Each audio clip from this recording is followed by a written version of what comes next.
Tonight, hundreds of people are marching in Minneapolis, protesting ICE in the state after Good's death. Let's head out live to Raya Katene, who's been watching things unfold tonight.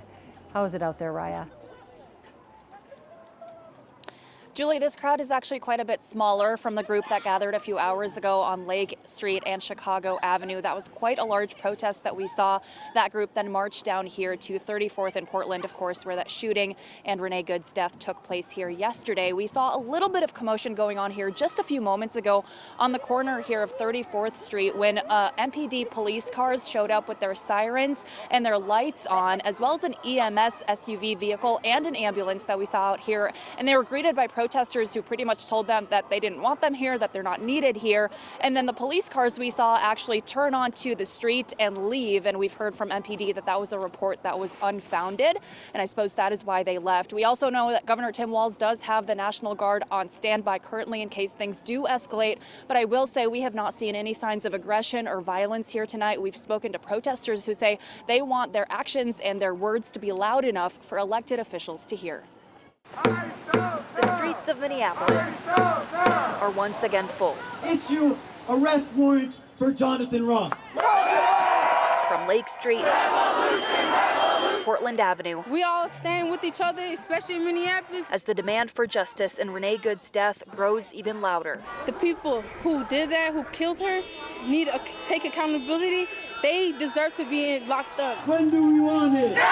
Protesters are calling for the arrest and prosecution of the ICE agent who shot and killed Good on Wednesday. It's sad. It's real sad to see all of us having to do this again, especially after George Floyd.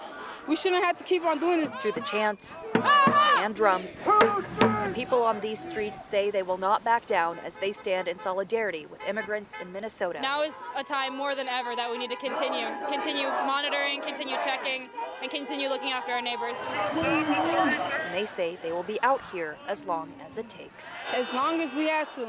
As long as we have to.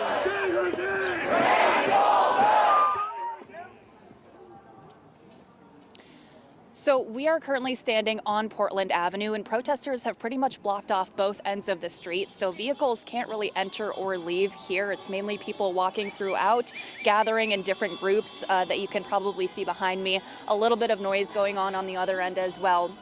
But I also want to say that I did reach out to Minneapolis police earlier today just to check in with them to see if they would have a presence here tonight. Of course, we saw that there was a protest last night and tonight. I'm sure we'll see more protests in the coming days because as we just heard from the people who are out here, they will not be stopping until they do see that demand for justice and change. Julie.